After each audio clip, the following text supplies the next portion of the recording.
Sekilas pandang, badi ini terlihat seperti bagaimana badi tua pada umumnya. Tetapi di balik itu, terkadang ada hal-hal yang terlewat yang kita tidak amati, yang merupakan hal-hal yang menarik yang terdapat pada sebilah badi.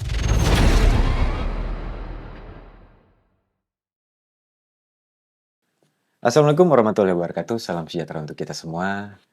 Dan seperti yang saya katakan di awal, ya, pada segmen Ragam Pusaka Sulawesi ini, kita akan membedah, ya, melihat satu badi ini, ya, badi pusaka ini, dan juga tentunya hal-hal yang menarik pada badi ini.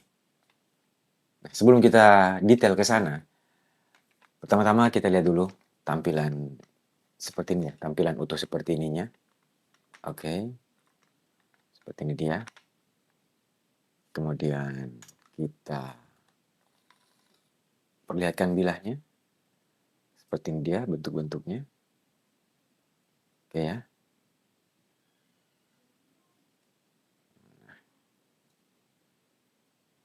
Jadi ini badi pusaka tua ya. Tapi untuk detailnya nantilah. Pada segmen review detailnya nanti. Ya, singkat saja untuk tampilan di awal ya. Dan sesaat lagi kita akan melihat detailnya. Oke, sekarang kita coba melihat detailnya ya. Tapi sebelum kita menuju detailnya, kita kita bahas sekilas dulu bahwa untuk identifikasi jenisnya, ya, ini adalah salah satu dari keberagaman pusaka Sulawesi, khususnya badik ya, atau badik. Ini adalah badik Maros yang benar-benar klasik ya, benar-benar sudah sangat tua dan lama ya, dengan gaya tampilan yang seperti ini. Kemudian nanti belum lagi kita melihat karakter pamornya ya. Dan apa ya? Dari segi warna ini sudah sangat menggelap. Itu pun sudah saya lakukan penggosokan daki ya karena cukup banyak kotoran-kotoran atau daki-daki yang menempel di sini. Lalu ya, kita gosok-gosok sedikit agar mengkilap-mengkilap seperti ini. Nah, pertama di sini yang sangat saya sukai ya adalah bahan dari gagangnya. Ini kayu langoting. Ini bariknya kelihatan ya, bergelombang juga dia kalau kita raba. Sudah warna sangat gelap. Ya. Kayu langoting ini cukup jarang pusaka-pusaka yang pakai, tidak banyak ya, langka. Beberapa kali seringnya saya dapati di Badik Makassar, pernah memang beberapa kali juga di Badik Maros, tapi lebih banyak di Badik Makassar ditemukan di Badik Maros, dan kali ini ada lagi satu didapati di Badik Maros. Kemudian kadang juga ya yang luput dari perhatian kita adalah karakter ukiran ya. Seperti mana di awal video tadi saya ucapkan atau saya sebut ya, atau saya sempat bahas. Nah, dalam hal ini kita akan melihat karakter ukiran dari sumpahnya ya. Nah, ini dia. Cakep sekali ya.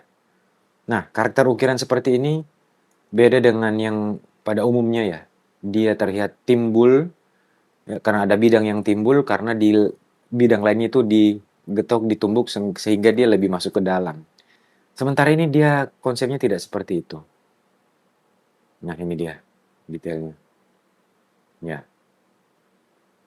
Dia lebih membentuk seperti goresan atau garisan ya, atau pahatan. Nah, oke ya. Dan di sini gambarnya kembangan ya, atau kembang floral. Lalu sisi dalam ada ukiran lafaz Allah, Allahu ya. Oke. Lalu pada bagian kembungan sumpahnya ini dibuat garis-garis. Oke. Tapi di dalamnya ada ukiran kecil lagi. Jenis-jenis sumpah seperti ini atau kalasa seperti ini kalasa-kalasa khusus ya. Artinya bukan badik-badik sembarangan juga yang menggunakan karakter sumpah atau kalasa seperti ini. Nah, ini dia. Jadi ada kembang di dalam sulapa apa ya, pada bagian kembungan sumpahnya ini. Nah, kemudian satu lagi, Ini kalau dalam posisi tangan seperti ini ya, oke, begini. Ini berarti sisi luar dan ini sisi dalam bagi orang yang aktif tangan kanan, ya. Jadi kalau diselip di pinggang pada masanya dulu kayak gini, ya. Nah, berarti sisi dalam yang ada lafaz Allahunya ini melekat ke tubuh pemiliknya. Jadi di sini kita bisa simbolkan atau gambarkan bahwa ini memang orang kanan yang aktif, ya.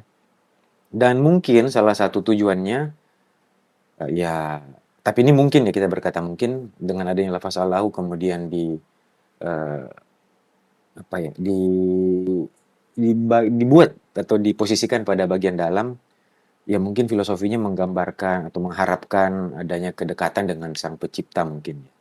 Tapi ini sekedar mungkin saja, itu tidak pasti ya dalam perencanaan badi ini dulunya gitu kan, tapi ini sekedar, perkiraan saya.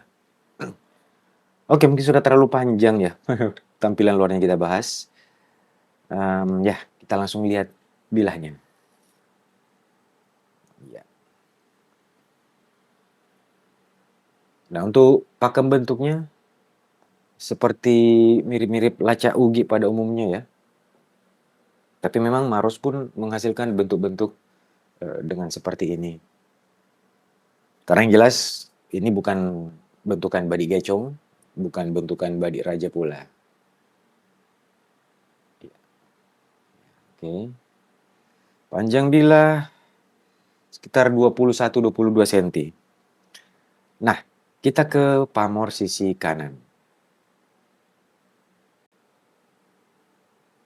Ya, jadi hal-hal yang unik juga di sini terjadi, ya, yang mungkin sekedar kalau kita lihat sekilas, lihat pamor kanan, lihat pamor kiri, sudah. Nah, kalau kita jeli, kita bisa dapati ternyata pamor di sisi kanannya, coraknya itu berbeda dengan di sisi kiri. Ya, maksud saya entah disengaja atau tidak sengaja, walau alam ya. Nah, ini kelihatan jelas. Ya. Terdiri dari dua bahan sepertinya, itu bahan pamornya di sini. Kemudian di sini lebih ke gumpal-gumpalan halus, samar berbayang, lalu ya ada juga seperti ini. Nah, sisi kiri langsung berbeda. Di sini lebih banyak atau ada seperti corak-corak garis. Ini kalau dilihat langsung ada seperti garis begini dia itu. Kemudian ke depan garis besar, ada bunga garam, dan garis besar lagi. Jadi kalau konsepnya kayak kayak mirip konsep Leko AC, pamor Leko AC. Sebentar.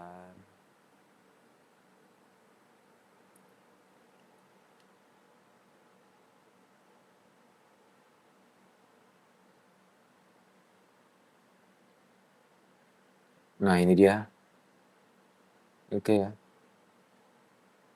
Jadi di sini justru kiri coraknya garis-garis, di sebelah coraknya gumpalan halus dan agak samar. Dan tidak ada satupun karakter garis di sini. Kalau memprediksi, kalau saya ini bukan tercipta tidak disengaja, tapi memang diatur supaya memang beda kayaknya. Nah, kalau berbicara bahan, bahan yang digunakan pada pamor kiri dengan bahan yang digunakan pada pamor sisi kanan itu sama kalau analisa saya. Yang berbeda adalah corak pamornya yang tercipta. Dan kemungkinan sengaja dibuat beda atau sengaja dibedakan. Nah, kita sarungkan kembali.